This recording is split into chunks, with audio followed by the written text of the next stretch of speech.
It doesn't matter how old you are. It doesn't matter how much experience you have.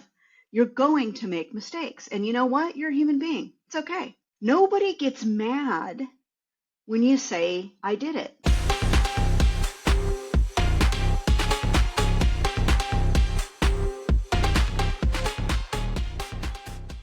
Good morning and welcome to the Management Under Construction podcast. I'm your host, Dee Davis, and it is 4th of July, one of my favorite holidays because it's Freedom for America Day. Love it. So glad you're here with us today. Today we are going to talk about keeping your commitments. Whether this is at work or in your personal life, keeping your commitments and honoring your word, which includes telling the truth, are very, very important aspects of our business and our personal lives, our interpersonal relationships. This business is hard enough. The construction industry is rough. And if you can't trust the people around you to keep their commitments, then it makes it even rougher. So we've all worked on those projects where we've had a person or two, hopefully not more than that you just can't trust. You can't trust them any further than you can throw them because they don't keep their commitments. So what do I mean by that? That means they don't do what they say. It's what most people believe is a commitment, right? I say I'm going to do it, and then I actually follow through and do it. And then I tell the truth. That's also keeping a commitment because there's an unspoken bond between humans that we will speak the truth, even when it's hard. And that's when it's the hardest, is when things get a little jiggy, when things get a little hard, to keep telling the truth and keep our commitment to one another when we're doing that. So let me give you some examples. I've had a project where I had a superintendent, that nicest guy, liked working with him, and we had some quality issues on the project. And I'd pull him aside and I'd say, hey, let's sit down and talk about this. We need to get this stuff done, or we need to get this rework done. And how are we going to do it? When are we going to do it? Okay, yeah, I'll get that done for you by Friday, Dee. And I said, okay, great. That's awesome. Well, Friday would come and go and the work wasn't done. In fact, the work hadn't even been started. This happened over and over and over again.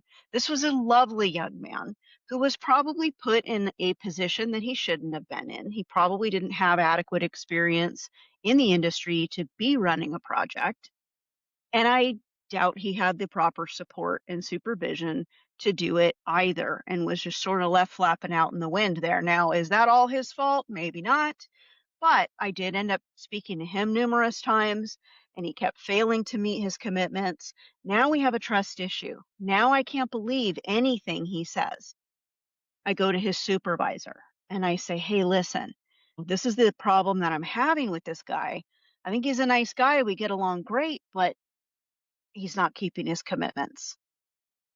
Don't tell me what you think I want to hear. Tell me the truth. If it's not going to be done till 3 weeks from next Tuesday, then tell me it's not going to be done until 3 weeks from next Tuesday. When you break your commitment, you break that sacred bond of trust. And that's extremely important. Just recently, I had a young guy come and work with me. Nice young man, not super new to the industry, but new enough in this first 10 years of his career. And something went wrong and the lies started coming out. That's also a break of a bond. I expect that when we're working together that we're going to tell each other the truth. Our founding fathers told the truth and kept their commitments to us, the citizenry of the United States. It's a little bit of a trust thing that we have within one another, but now we have politicians that don't always keep their word. We have people in leadership that don't always keep their word. That's a problem. That's why we have trust issues as a society with some of these folks and some of these positions, and we can't afford to do that in our own personal lives. Imagine if you couldn't trust your spouse, your significant other, your brother, your sister, your mom, or your dad. Wouldn't that be terrible to not be able to trust them? Those are people that turn out very angry and bitter in life because the people that they love and that they're very close to can't be trusted. So we have to make sure that we keep our word, and we have to expect everyone else around us to keep their commitments as well. We have to make sure that we're always telling the truth, even when it's hard. So if you screw up, here's the thing: tell the truth. I screwed up the other day. I still screw up all the time, you guys. I've been doing this for a really long time. I still make mistakes. I screwed up the other day, and somebody said, "Hey, I heard you did that." And I said, "Yep, I sure did. I sure did. I make mistakes. It doesn't matter how old you are. It doesn't matter how much experience you have. You're going to make mistakes. And you know what? You're a human being. It's okay." Nobody gets mad when you say, "I did it." They get mad when you lie about it and then try to hide it. And usually, most of us are not the best liars. And it's really obvious when you start telling lies, and then you got to tell more lies to back up your lies. And the next thing you know, you're the kind of person that nobody can trust, nobody wants to work with, nobody wants to be around. And that is stressful. It's not good for your personal life. It's not good for your professional life. So make sure you honor your commitments. In all of that, while you're making sure that you're the kind of person that other people can trust, make sure you honor your commitments to yourself too. That's actually really important and something people don't do enough. So let's use the example here that most of us are familiar with. When you make a commitment at the beginning of the year, New Year's resolution, "I'm going to go to the gym this year." Statistically, it's proven that over 90% of people break that commitment in the first 30 days. Not a very good commitment. And in fact, when somebody says, "I'm gonna," what's your immediate gut reaction? If you're an "I'm gonna" guy, I've known a few, you're always saying, I'm gonna lose weight, I'm gonna do this, I'm gonna do that, I'm gonna go to this class, I'm gonna learn this, I'm gonna do better, and you never do any of it. Nobody believes you anymore. Don't be an "I'm gonna" guy. You're breaking the commitment to yourself. Nobody else believes you, by the way. They stopped believing you a long time ago. You're breaking your commitment to yourself. Be very careful with your "I'm gonnas," because you got to make sure that you follow through. And actually, you're making a commitment to yourself. You are a very important person to keep your commitments to.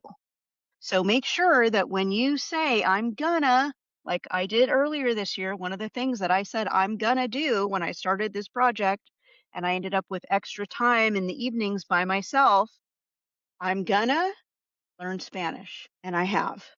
I'm working on it still. I have an elementary proficiency with Spanish right now. I would call it very elementary. I'm using Duolingo almost every night, not quite every night. I have little pauses here and there when other things come up. But 5, 6 days a week, I'm on Duolingo for 15 to 20 minutes a night, building my vocabulary, learning new words and phrases. And now I'm able to converse just a little bit more with the people around me that speak Spanish. So pretty soon, I'm going to be in a position where I'm going to be able to have conversations with some of my Spanish speaking friends, at least at an elementary level. So be careful. If you're an "I'm gonna" guy, make sure that you make those commitments to yourself and you hold those commitments. Because guess what? If you can't hold a commitment to yourself, what are you doing? Who are you even doing this for? It's so much easier, we think, to make commitments to other people and hold those, but what about the commitments to yourself? So make sure that you're honoring yourself, you're keeping your commitments. Celebrate your 4th of July safe and happy. We'll talk to you next time. Have a great day. This episode was sponsored by Davis Consulting Management Group, serving the life science industry with owner's representation, construction management, and subject matter experts across the United States. Reach out to DCMG at info@dcmg.us or visit the website at www.dcmg.us. Thanks for joining us. Do you want to be a guest or do you have an idea for a topic? Email me at heydee@managementunderconstruction. That's HEYDEE at managementunderconstruction.com. Are you looking for custom ongoing education for the construction industry that's customizable to meet you where you are on your journey? Contact Yellowstone Professional Education at info@yspe.co.